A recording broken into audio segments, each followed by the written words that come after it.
Bienvenidas y bienvenidos a un nuevo episodio de nuestro canal de podcast Historias sin pretensiones. Hoy volvemos a viajar a la antigua Roma y tenemos el placer de conversar con Pedro Huertas, historiador, arqueólogo y divulgador especializado en historia clásica y conocido por su proyecto Roma no se hizo en un día, que acerca al mundo romano a miles de personas a través de su blog y su canal de YouTube.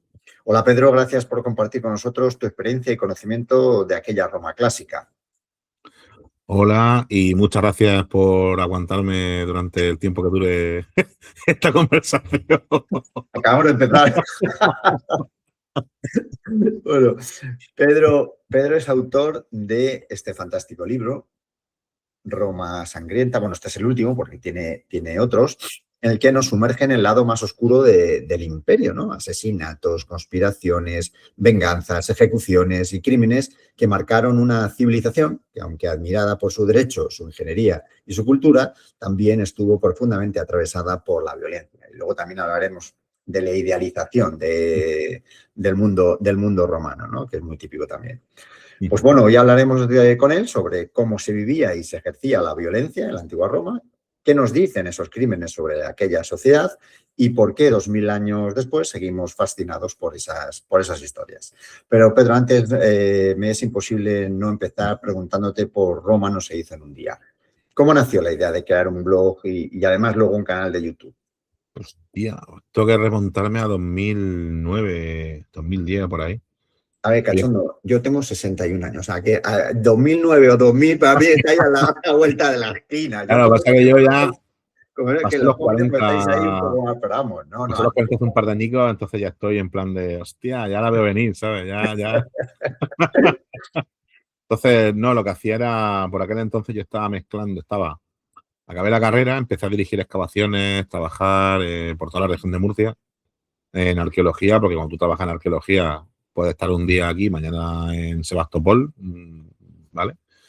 Y entre medias, cuando tenía, pues siempre cuando estudias la carrera de historia, pues muchas veces te queda ahí un poco no el regustillo de poder dedicarte a cosas que a lo mejor has visto durante la carrera o que no has podido prestarle mucha atención, ¿no? Cuando la has dado, porque siempre vamos con los temarios ahí, exámenes, parciales, no sé cuánto, qué tal, ¿no? Al mismo tiempo empecé el máster de arqueología y seguí viviendo en Murcia. Y luego empecé con la tesis, que no la acabé nunca. Lo siento, José Antonio Molina, que era mi director de la tesis. Pero te queda siempre un poco el regustillo este, ¿no? Y empecé escribiendo un blog en Blogspot, desaparecido ya, que luego le cambiaron el nombre y todo el tema, que era el nombre de Roma no se hizo en un día, para en inglés, porque era por una canción de Morchiva, un grupo inglés que me encanta bastante, y la canción es Rome was built in a day, ¿no? Roma no se hizo en un día, o no se construyó en un día. Y dije, ¿por qué no cojo esto y tal, no? En un principio empezó como pequeñas anécdotas de los viajes que hacía o cuando no iba a alguna excavación, cosas que se pueden contar, porque luego en arqueología pues hay cosas que a nivel de legislación y tal, pues no puedes decir de la excavación hasta que no está acabado, no sé cuánto, qué tal, ¿no? O por lo menos antes, ahora ya con el tema de las redes y tal, las cosas han cambiado bastante. Y empezó como anécdotas de los viajes que había hecho, ¿no? De algunas piezas arqueológicas. Al poco empecé a meterme en temas de asociacionismo cultural. Entonces, cuando investigaba alguna cosa sobre, por ejemplo, aquí un convento que está abandonado cerca de La Manga, que es San Ginés de la Jara, pues cogía, oye, podemos tener el archivo y hemos visto esto y esto, ¿no? Pero poco a poco empecé a centrarlo más hacia lo que era el mundo antiguo. Más que nada porque luego, acabando el máster con el TFM, lo dediqué a arqueología militar romana. Y ya de ahí me metí luego con la tesis doctoral cuando empecé a seguir un poco con arquitectura defensiva de época tarda antigua, de época, vamos a decir, bizantino-visigoda. Al límite ya. Aunque ahí la tesis era defensa del territorio en el sureste hispano entre los siglos IV y VIII después de Cristo. Un poco ahí, pues si alguien quiere retomar el tema, ya que yo no lo acabé, que ahí lo tenemos, ¿no? Y a raíz de ahí fue eso. Luego, con el tiempo, claro, cuando ya iba escribiendo un poco más y con el blog se abre la página en Facebook, madre mía, que ahora ya es como, Ahora ya tú publicas en Instagram y se te rebota en Facebook y no tienes ni que entrar en tu perfil de Facebook y nada, otro en Meta. De ahí empecé a ir a cole o institutos y tal, a dar algunas charlas. Y en 2014 por ahí, el verano, perdón, de 2014, se cumplían los 2000 años de la muerte de Augusto. Y yo ya estaba trabajando en los museos y me tocó trabajar en un museo que es el Augusteum, que ahora ya no pensamos que es el templo dedicado a Augusto, pero bueno, en aquel entonces pensábamos, vale, es el templo dedicado a Augusto. Y me abrí una cuenta a raíz de, bueno, en Twitter, con lo cual ya estaba el blog, que la había mirado a WordPress y con el nombre ya en castellano, la página de Facebook y el Twitter, para dar el coñazo con los 2000 años de la muerte de Augusto. Y empecé a cogerle más el gustillo al este. Entonces fue básicamente, es un poco ir adaptándote al este. En 2017 empecé con los vídeos en YouTube, aunque lo corté en 2019 por mi salud mental, porque... Y luego ya pues con Instagram, TikTok, Blue Sky ahora, aunque lo uso poco. Y desde hace un par de meses o tres he vuelto a YouTube. Que lo tenía un poco como abandonado, pero he dicho, digo, mira, ¿por qué no hago módulos?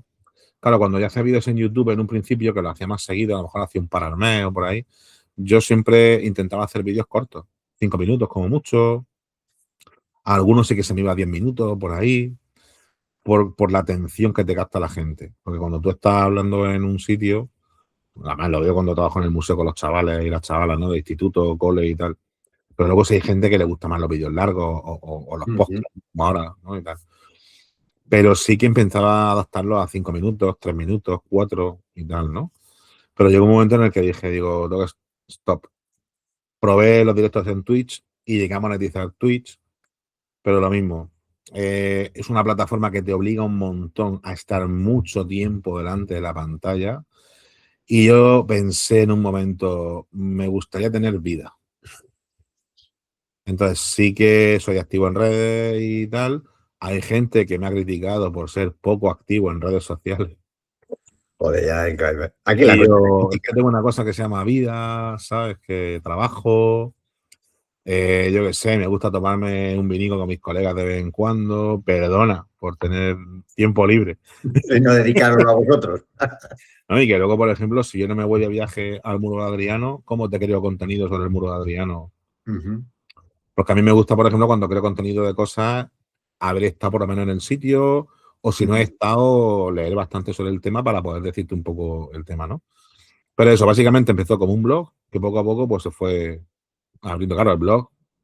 Creo que hago ahora una entrada al año y porque a veces estoy aburrido, digo, voy a escribir un poco. Porque te obligas.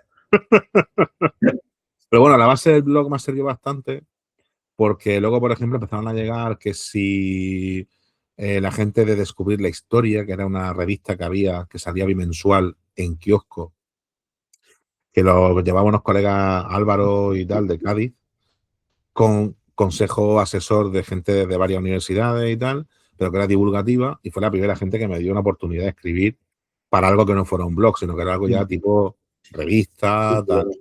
Luego yo Zenda, que escribo de vez en cuando todavía allí, National Geographic, que le he escrito 3 artículos y tal. Y el haber venido del blog, pues te ayuda a foguearte bastante a la hora de tener que escribir alguna cosa. Pero, por ejemplo, en mi caso me ha costado mucho adaptarme a escribir libros. Porque llevo 2, el segundo sí que tiene 40 páginas más que el primero, pero el primero no ha llegado a 200. Y yo diciendo, pero ¿cómo puede escribir la peña libros de 500 páginas? ¿Sabes?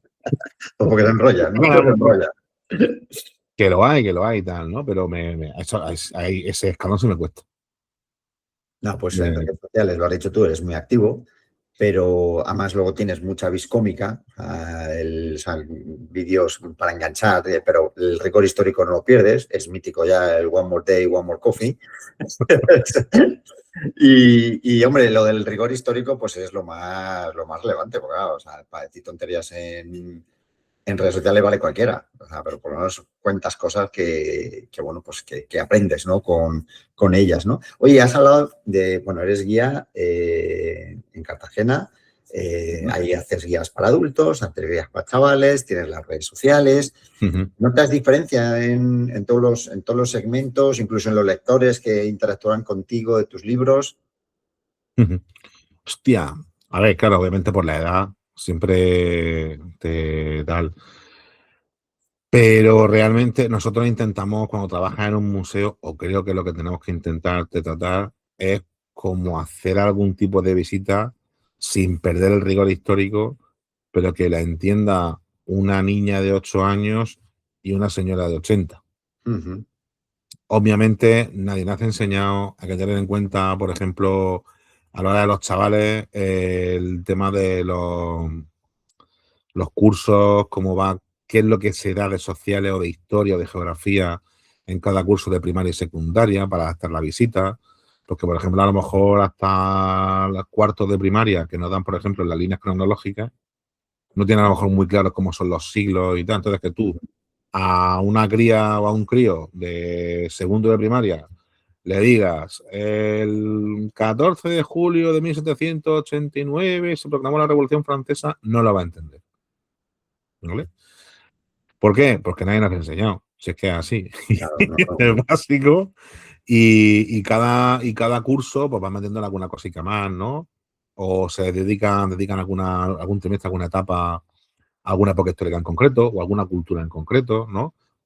Y eso es con lo que luego vienen a los museos. Claro, y aquí, por ejemplo, tenemos desde lo púnico con la muralla hasta Ajá. los refugios de la guerra civil, que es contemporáneo, lo que la gente quiera. El castillo medieval, bueno, lo que queda, el castillico, porque sigo ahí.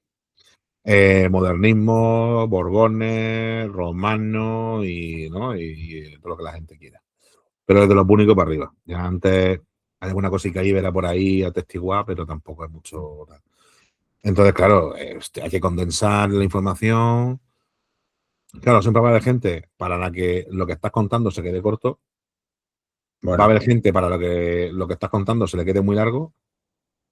Luego hay gente que dice, bueno, muy bien, muy rico todo, ¿no? Y claro, es trabajar de cara al público. Quien haya trabajado de cara al público entiende perfectamente la cara que estoy poniendo ahora mismo. Porque pueden contarte cualquier cosa. ya, es una... Eso sí, por lo general la gente pues, educada, cada uno tiene su punto de vista, su opinión, lo que sea, pero suelen ser educados. Pero claro, siempre te puede salir alguna persona un poco más especial o a lo mejor tú haces un comentario que no se entiende bien o desafortunado, que también puede ser que yo no lleve la razón, que aquí todos nos equivocamos y yo el primero, ¿no? Pero es básicamente adaptarlo. Por ejemplo, cuando tengo visitas en las que, aunque son visitas individuales, ¿no? De estas que sacamos pues a las 4 de la tarde o a las 5 o tal, ¿no? Veo que, por ejemplo, vienen muchas familias con niños pequeños, les pregunto, digo, ¿quieren que adapte la visita a los críos para que no se me aburran? Porque lo entiendo, porque son críos y crías pequeños, a lo mejor tienen 10 años y claro, un señor gordo con barba ahí delante una hora soltando Cosas que no... y tal, es como, hostia, papá, no quiero ¿Dónde lo has morir. traído? ¿Dónde lo has traído? No, es complicado, es complicado. O sea, es como una sorpresa. No sabes lo que te vas a encontrar. Te puedes encontrar al típico, yo qué sé, amargado o amargada y te revienta y te revienta. Sí, O sea, bueno, a mí como visitante me pasó una vez en Toledo, hace ya muchos años. Yo acababa de terminar de dirigir mis primeras excavaciones, fíjate, la primera vez que dirigí una excavación fue en Murcia. Entonces, claro, casi todo lo que saqué era del siglo X para adelante. Los romanos, nine. Fue en el centro de Murcia, en la calle Pascual, y que de hecho hace poco subí un vídeo que estuve por allí diciendo a la gente, aquí estuve yo 6 meses metido y tal, ¿no? hablando del espinazo. Y claro, nosotros, bueno, ya habíamos excavado yo como peón, primero, ¿no? Como peón de arqueología, unos baños árabes a las afueras de Murcia y luego eso, ¿no? Y un poco para informarme un poco como sobre cómo iba el tema del urbanismo en época almohade y almorávide, porque bueno, teníamos ahí cosas del siglo XII, siglo XIII, tal, ¿no? Pues me fui a Toledo y fui a Toledo a visitar una casa en concreto que se reutilizó como parte de las caballerizas del arzobispado de Toledo en el siglo XVII. Y era una casa maravillosa. No sé si seguirá abierta porque hace muchos años de esto, pero me acuerdo que estaba debajo de un palacete del 18 y entonces los dueños del palacete, por un par de euricos, te hacían una visita guiada a la casa. Y el muchacho que te lo explicaba, pues seguía un poco unas directrices que la gente de arqueología le había dado como un guión, ¿no? Pues iba el típico sabiendo, machacándole la visita, cortándole a cada momento y tú diciendo, madre de Dios, espero no ser nunca así, tío. Y hubo una de las veces acabando la visita en la que por enésima vez le interrumpió para algo, porque había una zona de alacena que se reutilizó como bodega luego del palacio. Ujú. Bueno, pues estaba explicando ahí y otro, pues esto no puede ser porque no sé qué, porque no sé cuánto, qué tal. Pues no sé qué cortó. Y ya levanté yo la mano y le dije, oye, perdona, digo, esta es la casa publicada por Frankovich en el primer Congreso de Arqueología y Arquitectura del 2001, que luego fue reutilizada como caballeriza del Arzobispado de Toledo, no sé cuánto, qué tal, del siglo XVII, no sé cuánto. Y el hombre, sí, digo, no, es que me ha gustado mucho tu explicación, soy arqueólogo, vengo de Murcia, yo venía directamente para ver. Marca, marcaste ya distancia, dijo el tío, ya me cayó. Entonces, claro, el pesado hizo así, mutis por el foro, se fue, tal, y anda, de mierda. El colega este, tío, digo, qué pesado, colega, qué pesado. Que luego hay gente que le gusta participar también. Bueno, Hace pues eso es comentario bueno. Una ingenioso. cosa es interactuar y otra cosa Claro, es invadir ya. claro, claro. O, por ejemplo, ya, como también he hecho recreación histórica, antes con Legio Prima, que la fundamos unos cuantos colegas y yo hace ya años, que aunque yo no estoy en la asociación, le he hecho una mano de vez en cuando a los chavales, a los compañeros. Y ahora, desde el año pasado, en Acena Promajos, también, ahora pasa de romano a griego, Ujú. con Legio Prima en Cástulo, en Jaén, en Linares, cuando comenzaron lo que ahora son las fiestas de Cástulo de Linares y tal, nos llevaban a gente de recreación histórica y montamos el campamento romano republicano encima de la muralla, en una zona, no por encima, en la zona de arriba. Entonces yo, como ya trabajaba de guía, me dedicaba a coger a la gente que venía, yo iba vestido como mi personaje, Lucido Viceno Barbo, Prinkers de la prima Legio, no sé qué, no sé cuánto, tal, y llevaba a la gente para arriba. Y apareció el señor, con su señora, el señor del litro de zumo de piña, conocido así por toda la gente de mis colegas de recreación histórica. Era la típica persona que se cree que lo de las pelis es verdad. Ah, bueno. Y la da Claro. por ya por. Claro, entonces tú te pones a explicar y dices, bueno, cuando voy vestido así, con mi túnica de lino, con esto, no sé qué, no sé cuánto, me llamo tal, tal, tal, y soy línea Princes Status de tal, tal, tal, de este tipo de legión del siglo III antes de Cristo, no sé qué, pero cuando me he visto del siglo XXI, me llamo tal, trabajo de arqueólogo, de guía de museo, no sé qué, y bueno, ya saben ustedes que una cosa son las pelis, una cosa es la realidad, vamos a comprar la realidad. Y el tío levanta la mano con su litro de zumo de piña en la otra mano y dice, esto no puede ser porque lo de las películas es verdad, porque, hombre, ¿cómo no se van a informar los de las pelis? Madre Y mía. claro, te puedes imaginar, al final el tío acabó, eh, estaban mis compañeros haciendo como lucha, ¿no? Como de Sí. entrenamiento, con la Ujú. Ruby, ¿no? Que se lleva para entrenar, con el Scutum y todo el rollo. Y el tío soltó, eso no se hace así, porque tú ahí coges dos espadas. Llega. Te lo tienes que tomar coña, ¿no? Porque si Claro, no, claro, claro. Pero bueno, son cosas que pasan que al final quedan en el recuerdo como algo gracioso. como algo anecdótico, en efecto. Sí. En efecto. Pedro, vamos al tema central que nos ha traído hasta aquí, ¿no? La violencia y crimen en la antigua Roma. Oye, ¿por qué elegiste este tema de la Mm. violencia en Roma para escribir el libro? Pues son varias cositas. Primero me lo comentó mi editora, Sara, que es la editora jefa de Roca, sobre todo lleva sobre todo la parte de no ficción. Entonces, ella, por ejemplo, aparte de editarme a mí, ha editado el libro de La huella vikinga de Laia, Ujú. o el de Cleopatra, de Alejandra Izquierdo, o el de Patricia González, el penúltimo que sacó.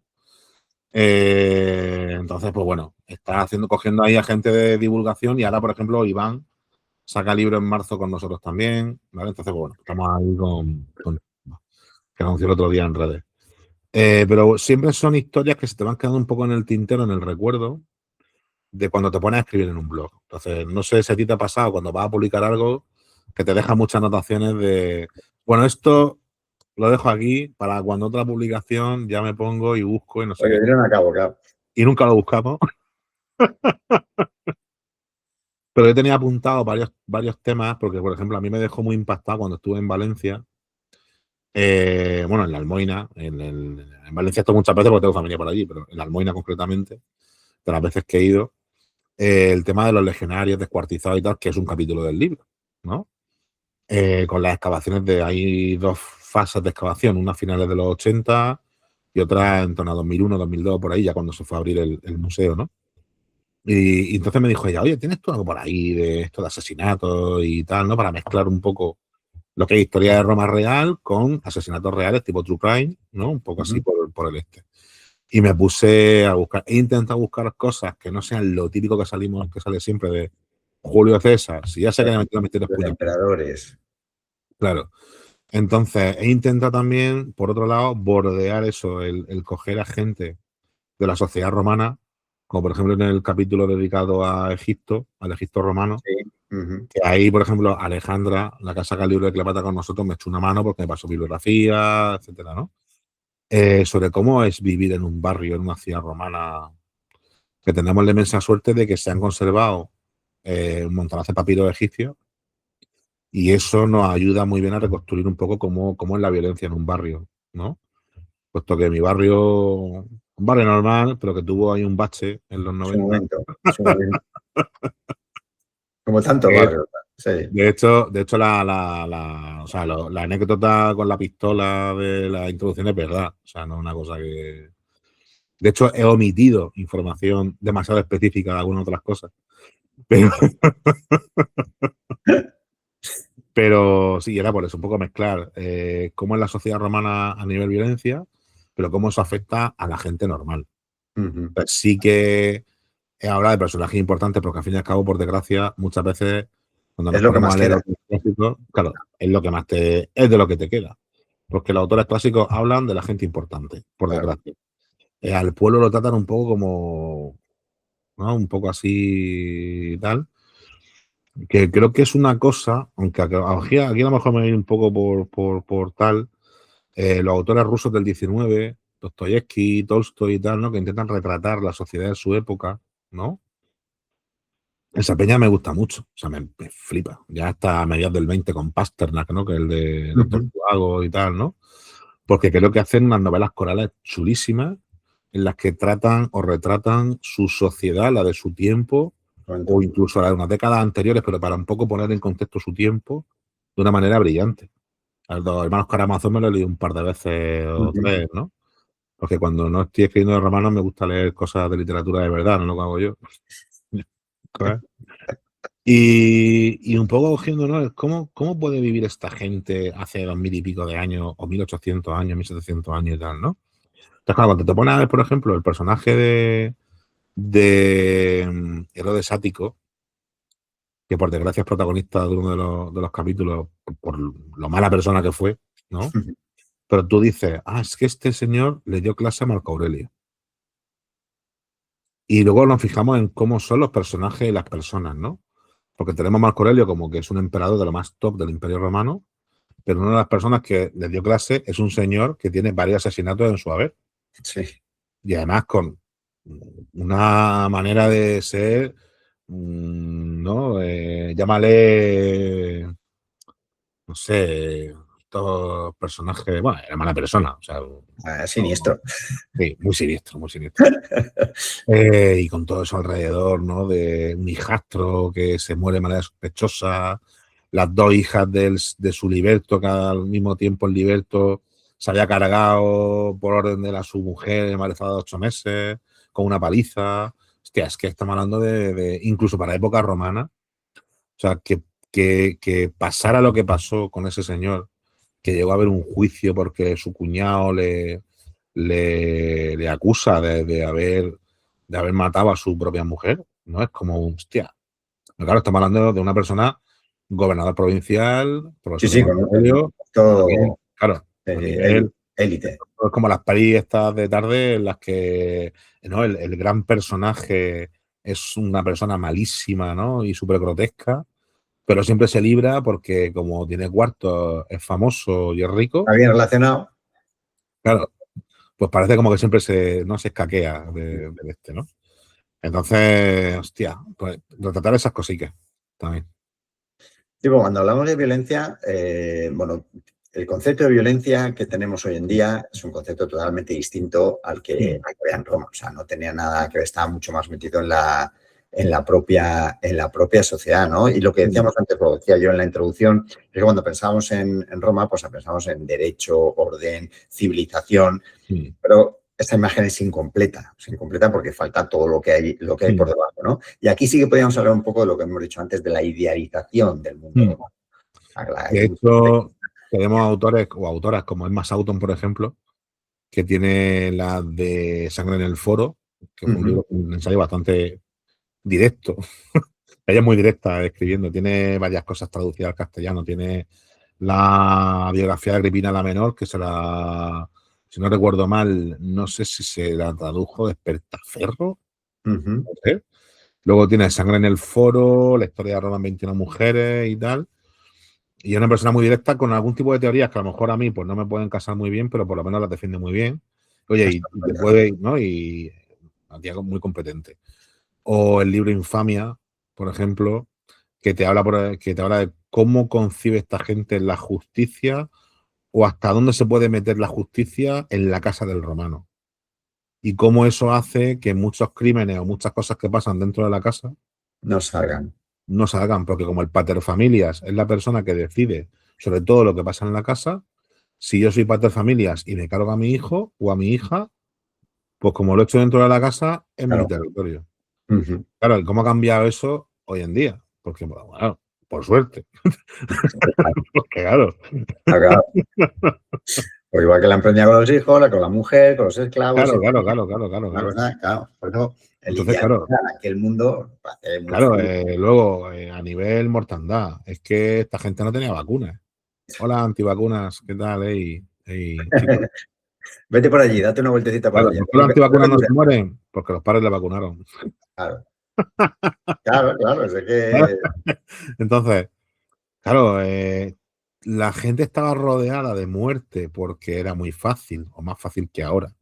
Porque hoy en día también te puedes salir, se te cae un bloque de hormigón encima y te mueres. En fin, ya está.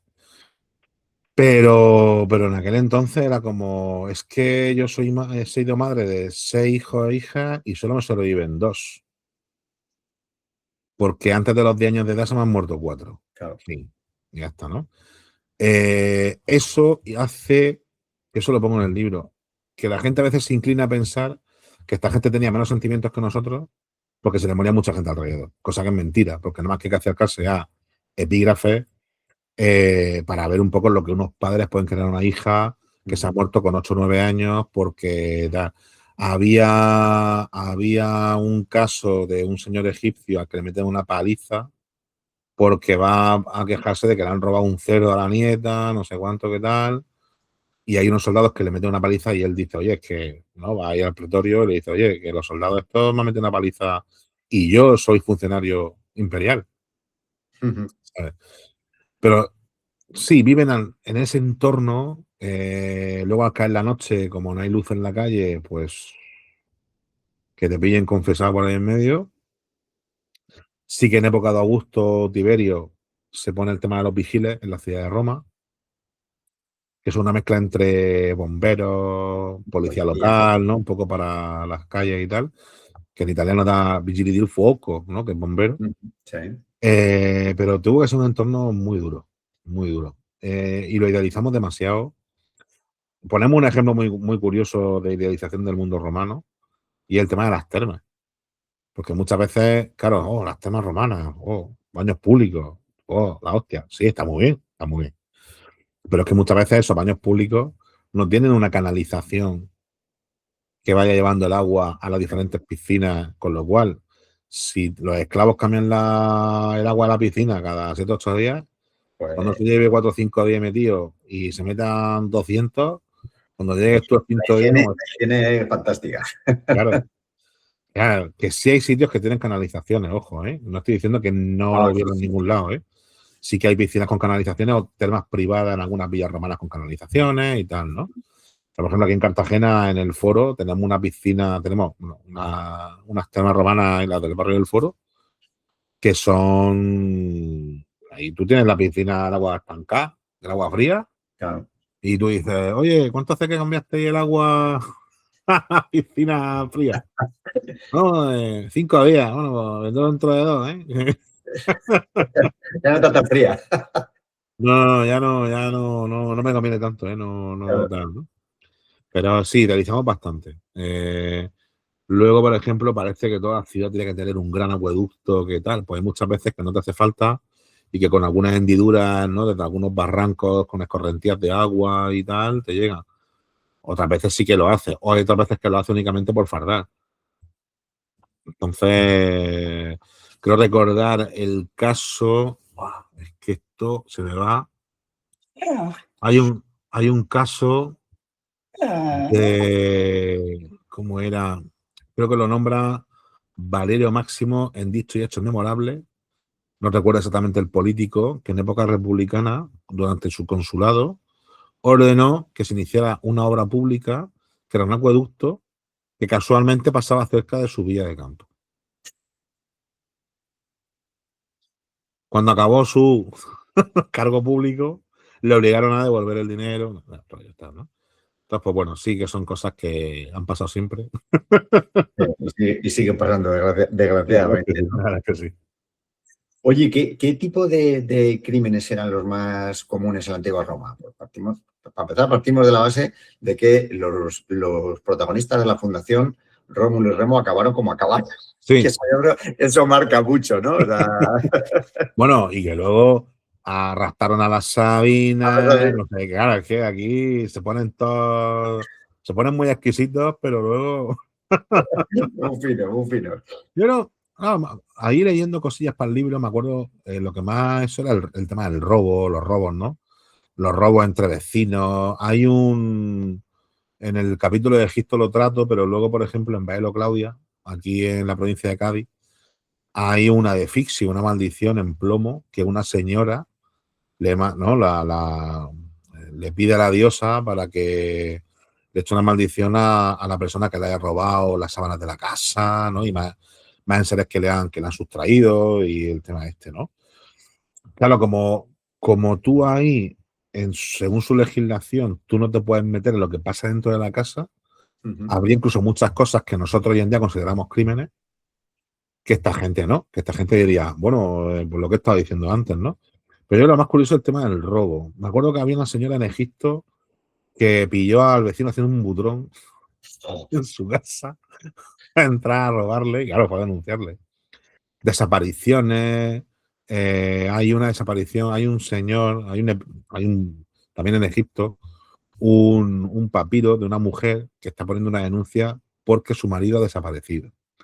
Pero es que resulta que el marido desaparece en el camino al juzgado, muy entrecomillado esto, porque eso no existe propiamente como hoy en día, porque el marido fue a denunciar que había desaparecido un burro suyo. Primero secuestran al burro, luego va el marido a poner la denuncia porque han secuestrado al burro y secuestran al marido. Y tenemos la denuncia de la mujer, que es la que lo deja todo por escrito, ¿no?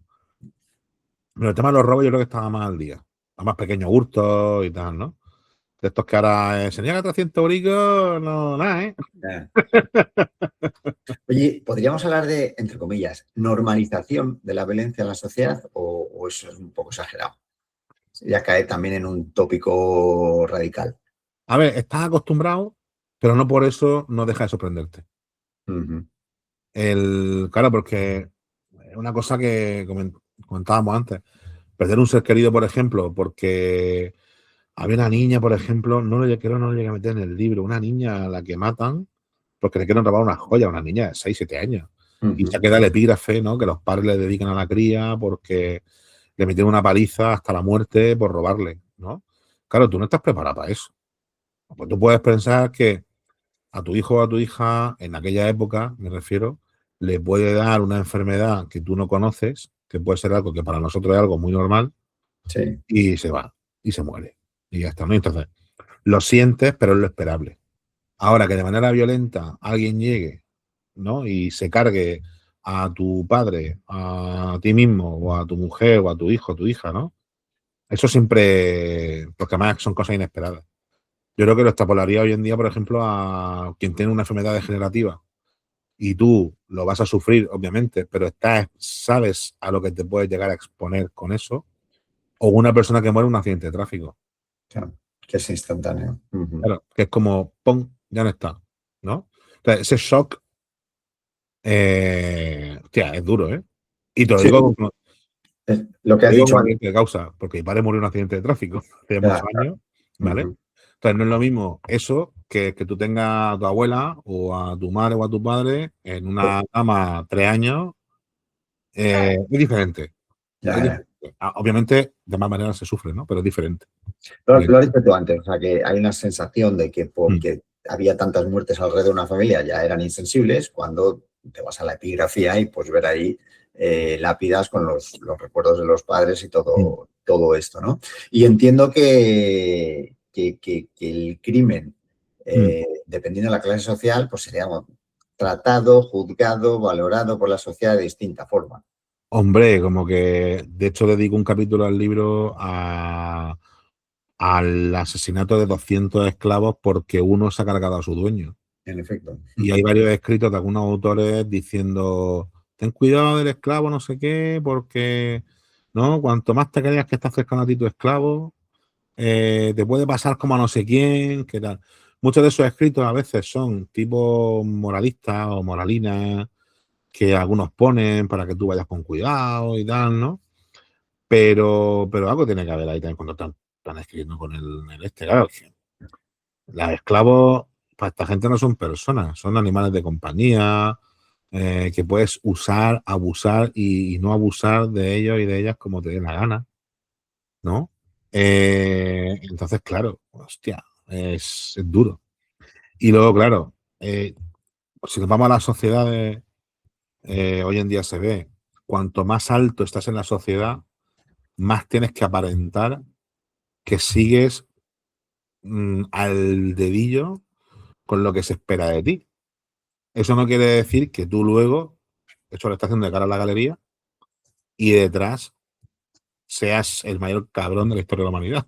Claro. Luego hay gente que no se esconde, ¿no? Que va de frente. Se le ve de primer minuto. Sí, sí, sí. Pero luego, por ejemplo, en la misma historia de Roma, creo que era esta muchacha que se suicida porque la ha violado el hijo del rey, ¿no? Era el último, con Tarquinio, el último rey de Roma, ¿no? Que era, ¿era Lucrecia? Lucrecia. Lucrecia.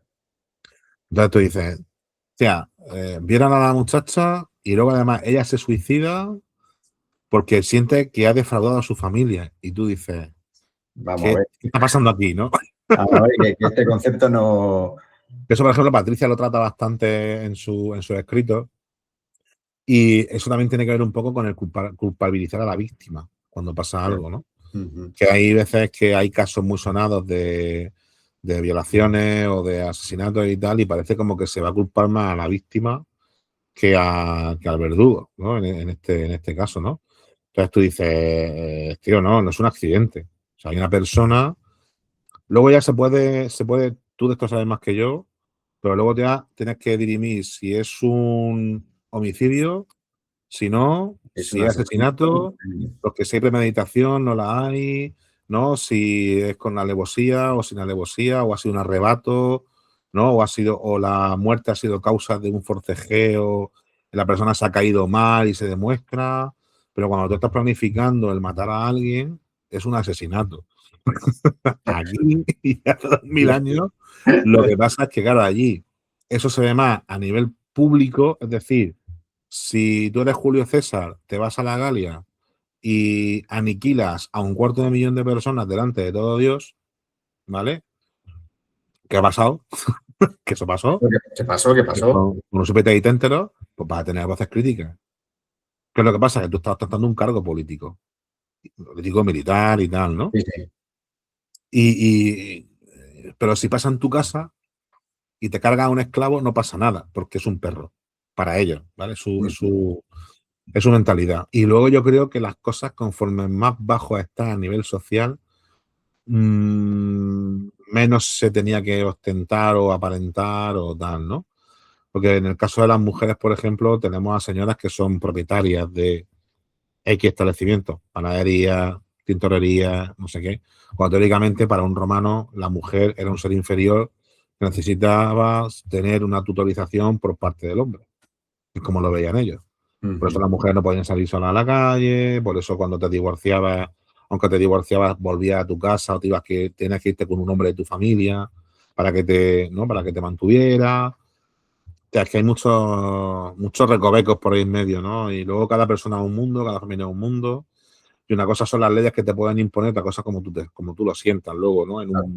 En un bloque, en una ínsula de, yo qué sé, hoy he tenido chavales de Croacia, pues tú ponte a ver en Pula, ¿no? Ahí en Panonia, en algunos sitios de estos, en una ínsula de una casa de no sé quién, tal, a saber cómo se comportaba esa gente en contraposición a lo que pasaba en grandes ciudades como Constantinopla luego, a partir del cuarto, o en la misma Roma. Claro. Ujú. Oye, y hablando de violencia en Roma, ¿tú crees que no crees, qué papel jugaban los espectáculos públicos? Por ejemplo, combates de gladiadores. Hmm. No, porque Bueno, tampoco es una vía de escape. ¿eh? Bueno, Es ahora una vía dicen de los escape. chavales que al jugar a los juegos de guerra, pues que pueden Hmm. crear en cierto momento una Hmm. sensación de impunidad y de que eso lo puede hacer cualquiera. Y Bueno, mira el MMA y todos los flipados que hay, ¿no? claro, Entonces,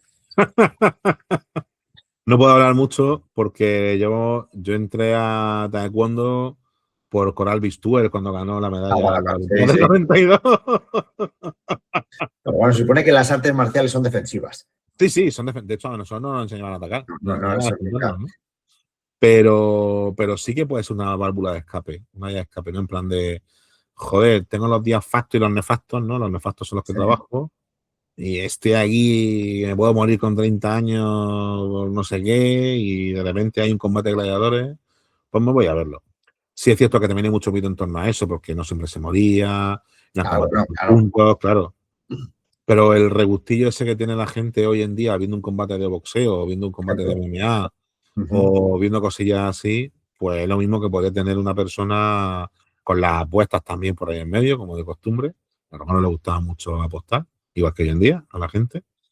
Pero sí que puede ser más una válvula de escape que otra cosa. Sí que puedes tener juguetes o pintadas que se hacen con respecto a los gladiadores, por ejemplo, ¿no? No voy a reproducir aquí palabras malsonantes de Pompeya con respecto a gladiadores y tal, ¿no? Pero bueno, más o menos se puede tal. Y porque yo creo que también ese tipo de mundos se ven como algo salvaje en contraposición a los civilizados, ¿no? Y tenía ahí, ¿no? Tiene ahí un poco como hay gente que ¿no? Que se vaya a lo salvaje, como diciendo, estoy en mi casa haciendo siempre todo lo correcto y tal, ¿no? Y esto es como mi lado más.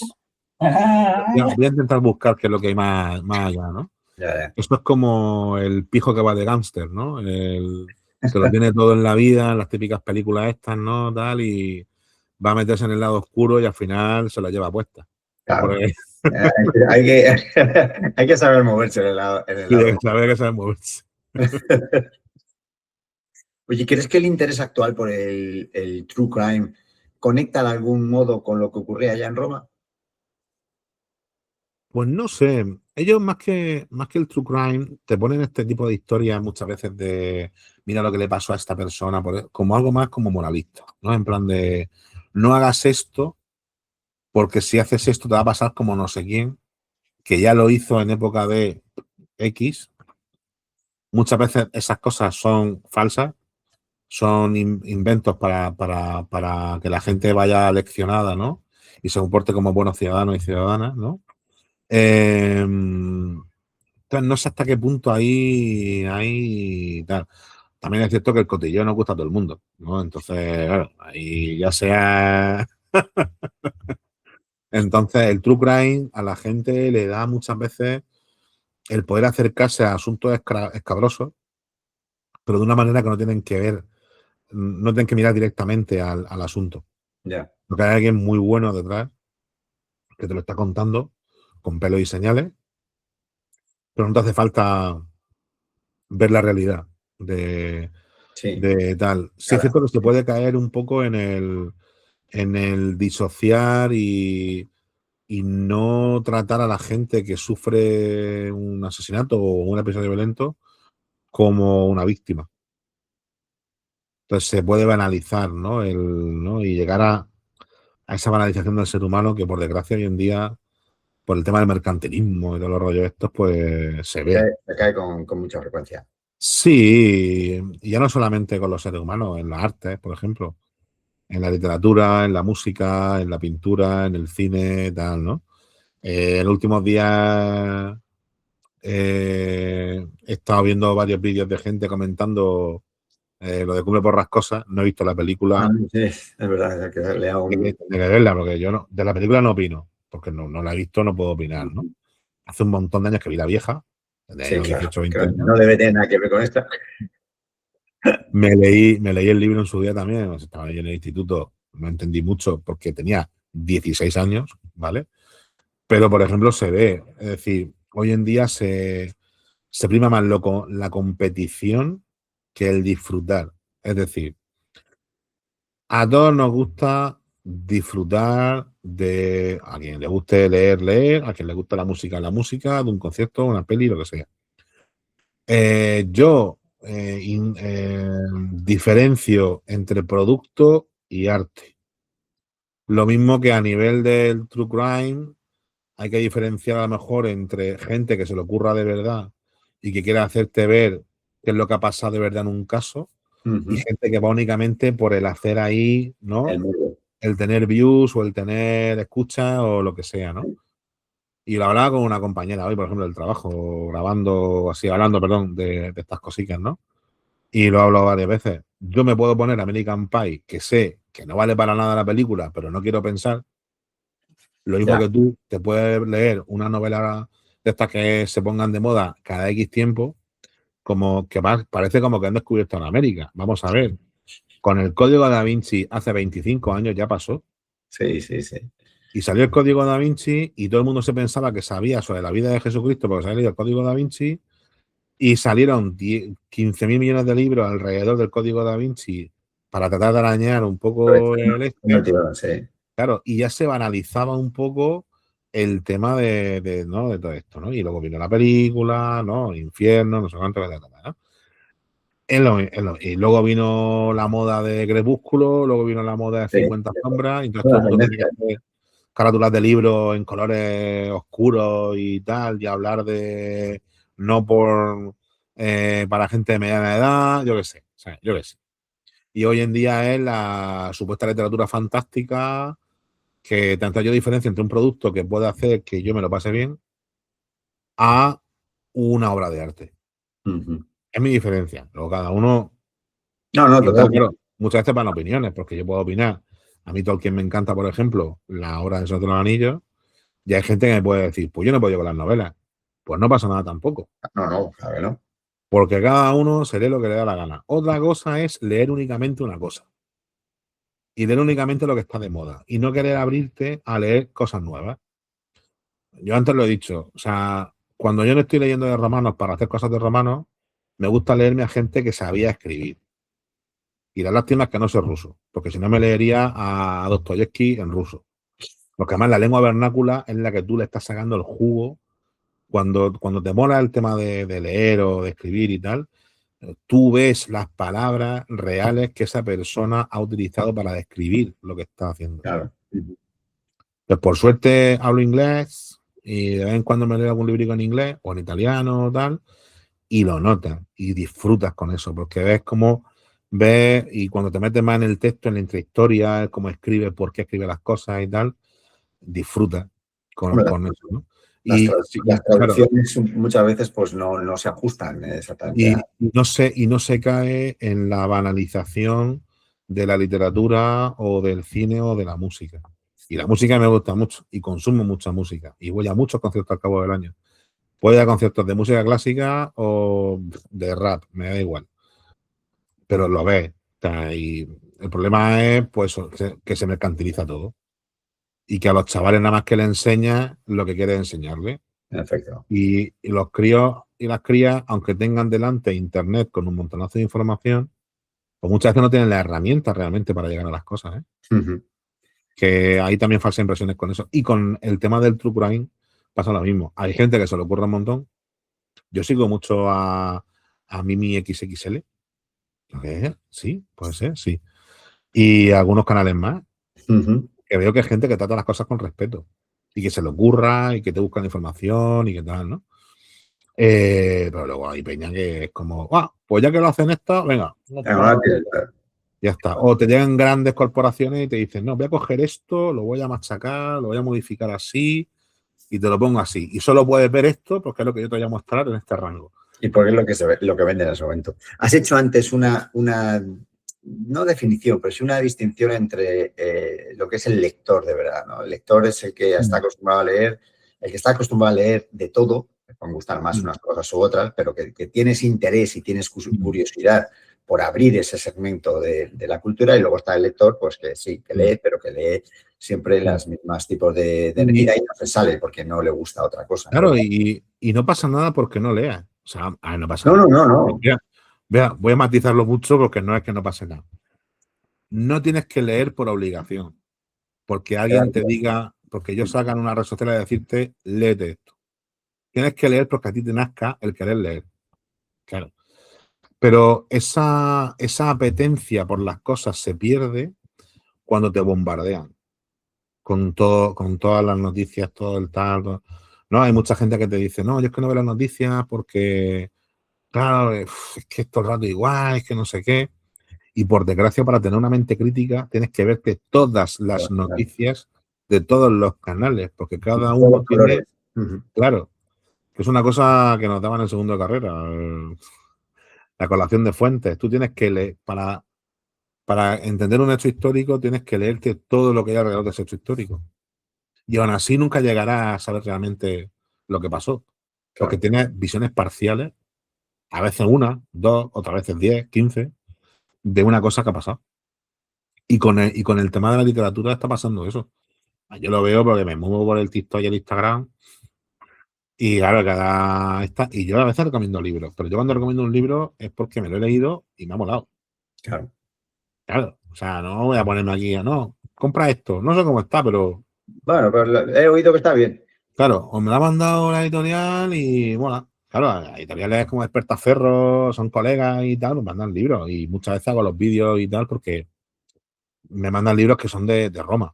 Entonces digo, hostia, pues me los leo. Sé que la gente que escribe en Despertaferro suele ser gente muy buena, ¿vale? Ujú.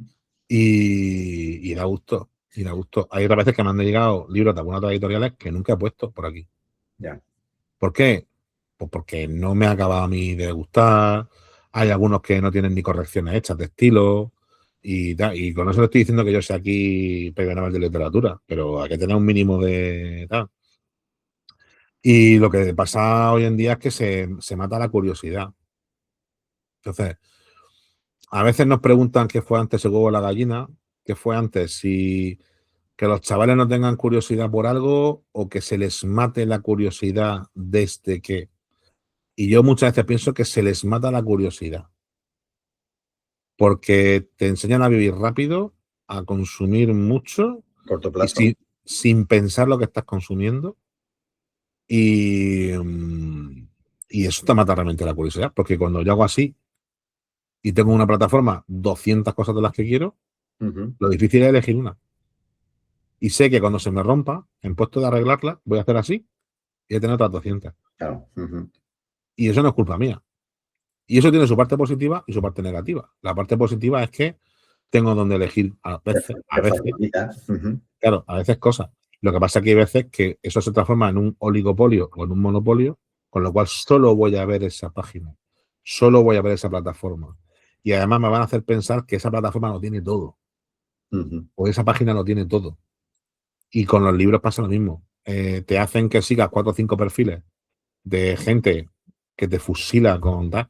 Yo no me creo que una persona pueda entender, puede verlo, ¿no? Peña, que se dedica a estar todo el día delante de la cámara, no puede leerse 10 libros en un mes. Fin.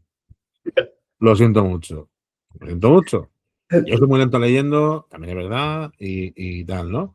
O si los lees, hace la lectura hasta diagonal, Diagonal, una hora, te dejas muchas cosas por y como velocidad. todos los libros son iguales, Claro, porque es claro. como...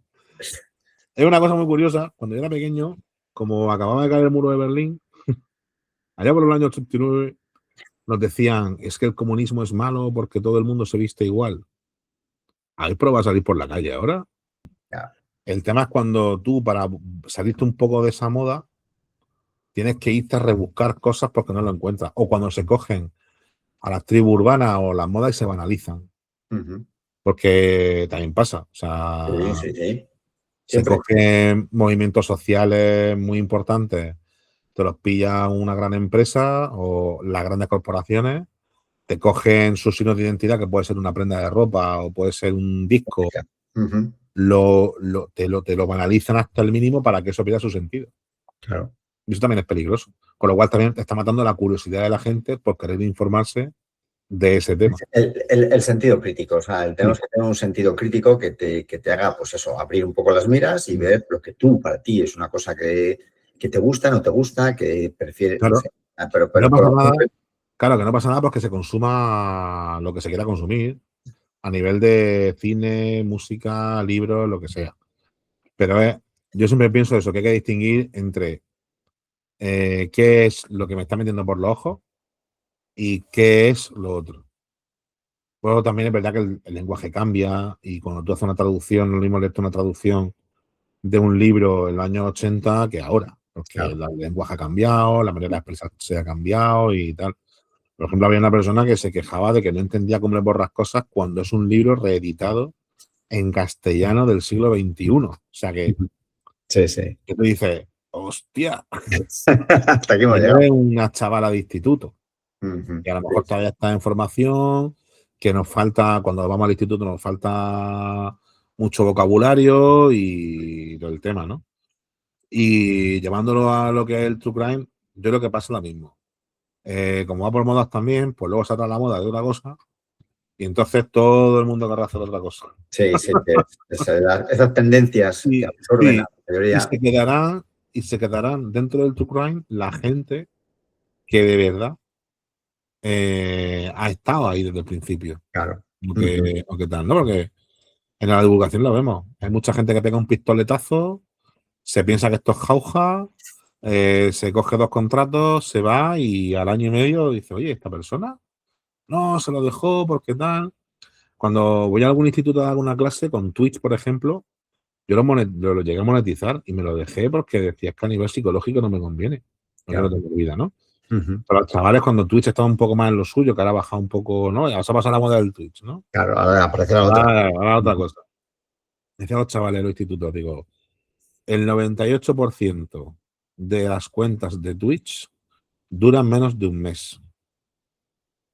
Ujú.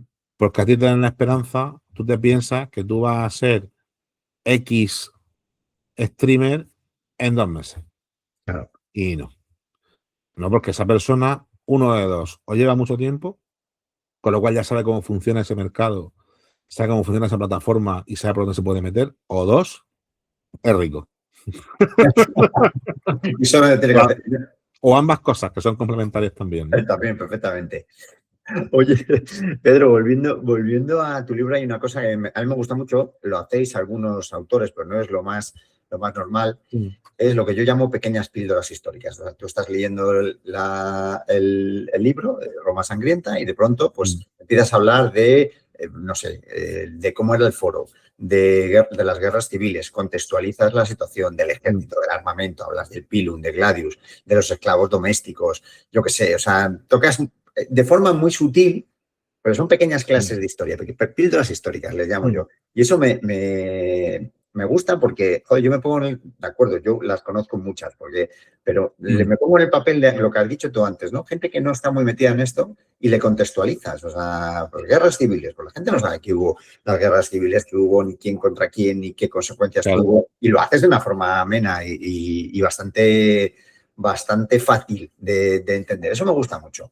Por lo menos lo intento. Otra No, cosa es que sí, lo sí, sí, consiga. no, lo intentas Muchas y gracias. lo consigues.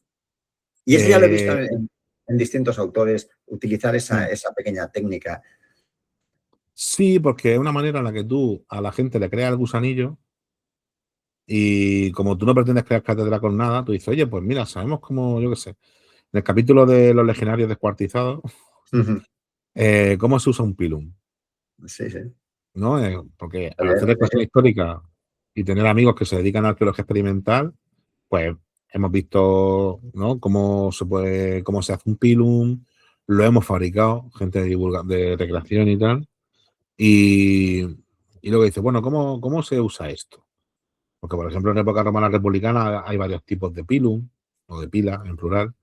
El pilum pesado, el pilum ligero, cada uno se lanza a X metros de distancia, ¿no? Pero ahí, por ejemplo, están utilizando un pilum para empalar a una persona, ¿no? O sea, ¿cómo lo hacen?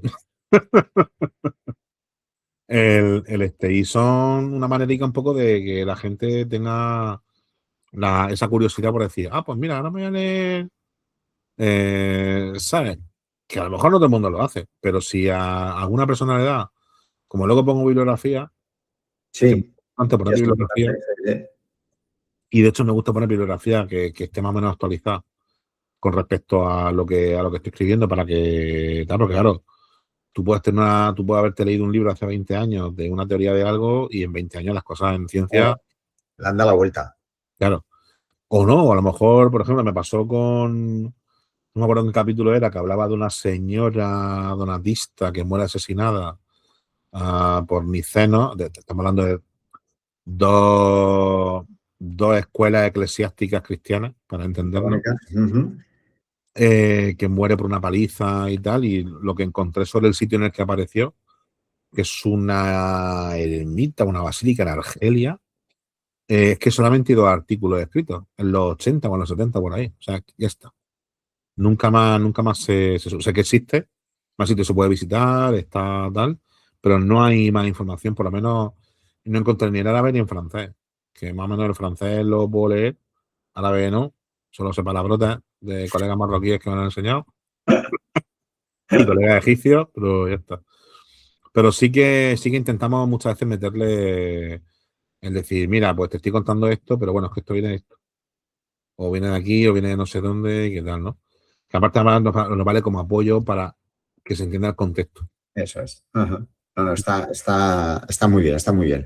Oye, ya para ir terminando, tú estás muy cercano a lo que es el patrimonio, porque eres guía. En Cartagena hay un montón de restos arqueológicos.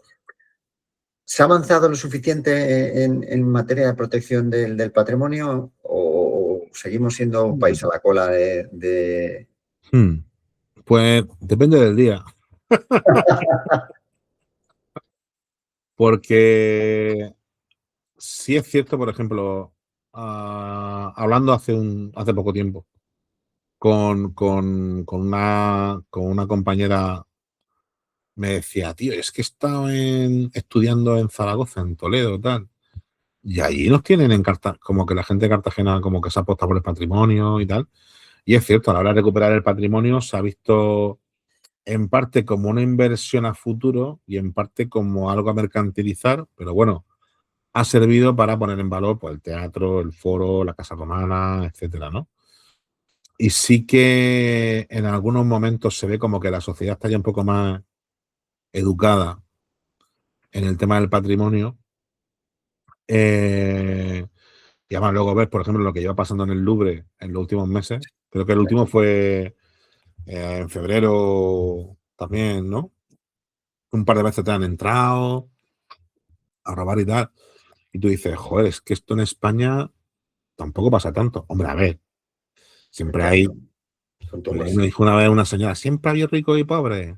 Pero claro, no es lo mismo intentar entrar en el Prado, que vas a tener no sé cuántos controles de seguridad, guardias, cámaras, no sé qué, que intentar robar en un museo etnográfico de un pueblo, ¿no? Ujú. Todavía hay una parte de la sociedad, y también por culpa del mercantilismo, que se piensa que si me lo encuentro es mío, a Ya. nivel patrimonio, pese a que la ley del 85 nacional está ahí, las leyes autonómicas también, ¿no? Que eso es una cosa que tal, y que no lo entiende, y que no entiende que el patrimonio es de todo el mundo. Pero es que luego, tal, digo, ya, pero es que los arqueólogos, claro, es que el arqueólogo o la arqueóloga saben lo que está haciendo. Entonces va al yacimiento, hace lo que tiene que hacer, coge los materiales, los registra, les pone un número, los lleva, los entrega en el Museo Arqueológico Municipal o donde toque de su diputación, y eso a lo mejor se tira 20 años allí guardado. Pero está guardado, está custodiado, porque lo que tenemos que hacer es custodiar ese patrimonio. Y luego se estudia. Luego se estudia. Si es que hay cosas, por ejemplo, yo me acuerdo cuando estaba en la carrera, pues yo acabé la carrera en 2007 o por ahí más o menos. Una compañera que tenía una beca se puso a estudiar una excavación del año 80, que se acabó la excavación, creo que no se llegó a publicar nada de esa excavación y le dijo un profesor, oye, pues cógete el diario de excavación y la memoria y sácate algo, ¿no? Por ejemplo. Eso vale. Y para conocer mejor cómo hemos llegado hasta aquí, ¿no? No. Entonces, sí que por un lado hay conciencia de patrimonio, por un lado. Por otro lado, queda mucho trabajo por hacer también en algunos aspectos, porque incluso hoy en día sigue habiendo algún anuncio de grandes marcas que te hablan de búsqueda de tesoros con detectores de metales cuando la legislación es muy clara al respecto. Hay algunos supuestos divulgadores ¿no? Que tienen canales en redes súper con mucho seguimiento, que te están hablando de, pues te puedes ir a este sitio y ver no sé qué. Hubo un tiempo en TikTok, hace ya unos meses, que cada vez que entraba me salían como 5 o 10 directos de gente yéndose con detectores de metales, Sí. de yacimientos arqueológicos, ¿no? Y luego te dicen, no, es que me lo he encontrado. No, has ido a buscarlo.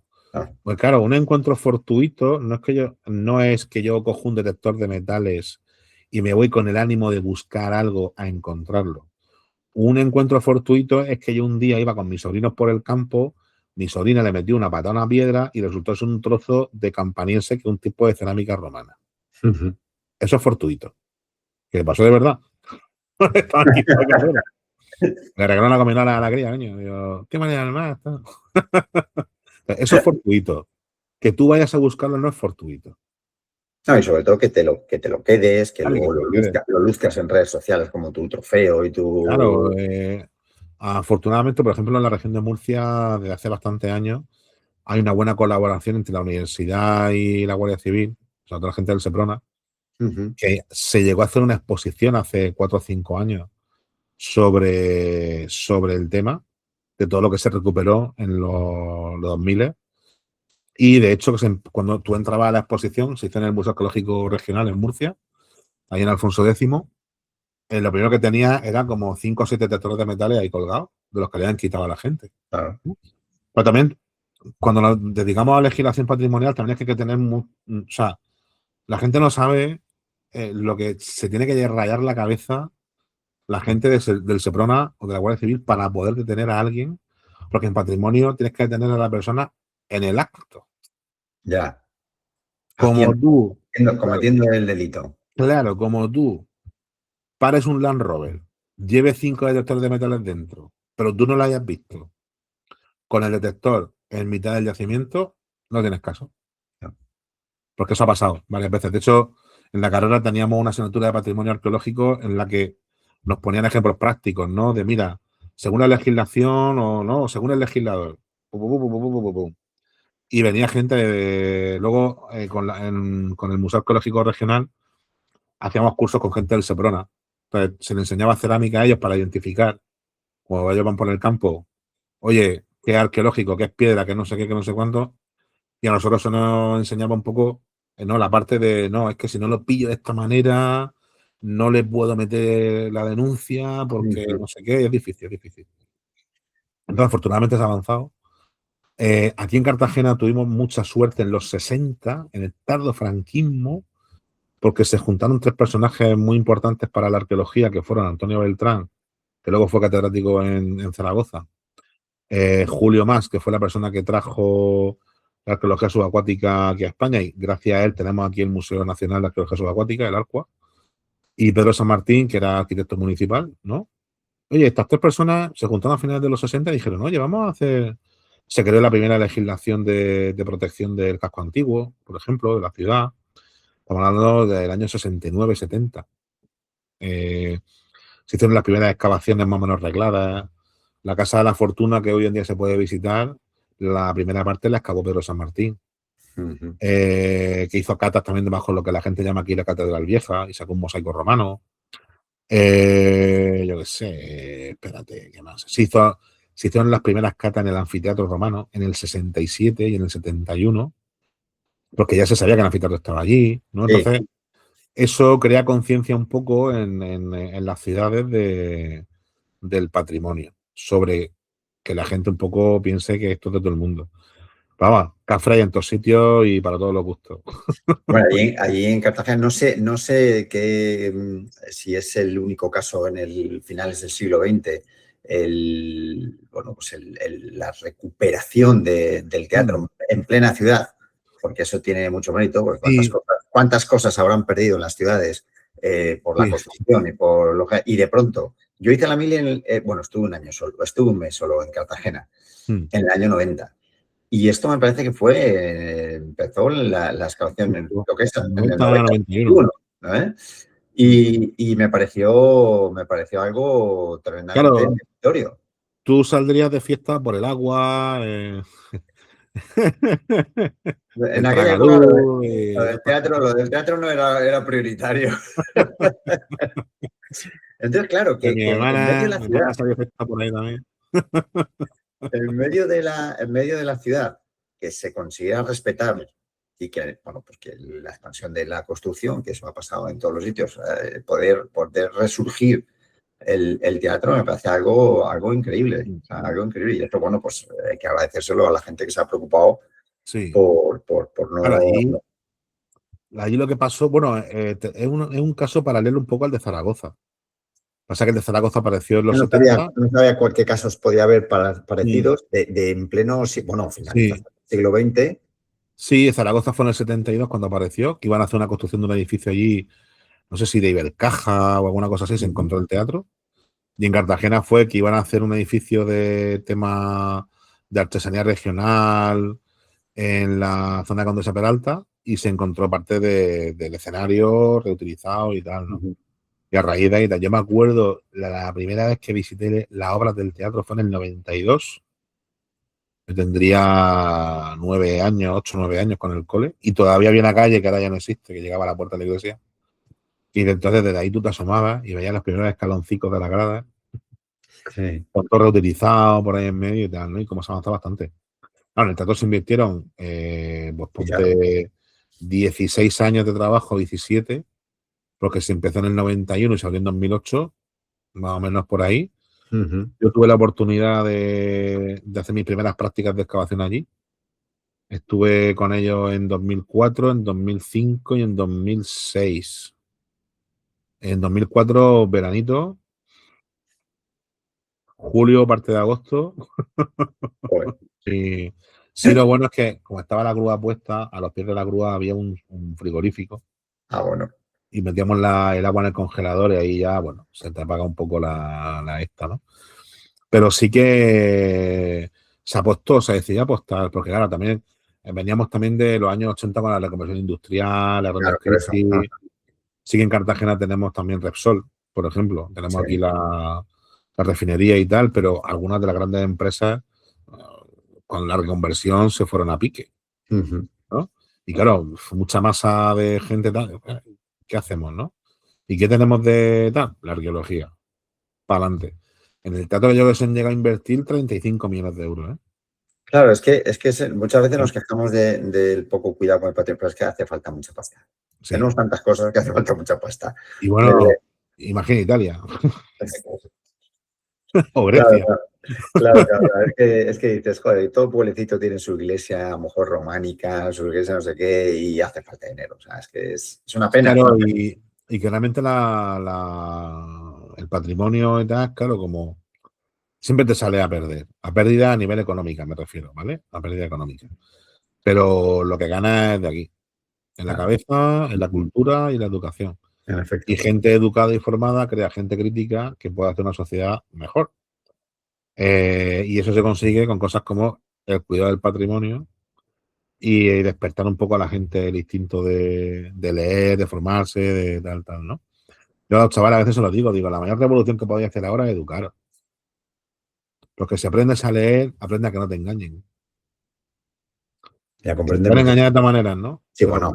Pero si entiendes lo que lees Ujú. y entiendes lo que te están diciendo, y eso se consigue, por desgracia, leyendo. Por desgracia. Digo a los chavales, digo, por desgracia es que hay que leer mucho, ¿sabes?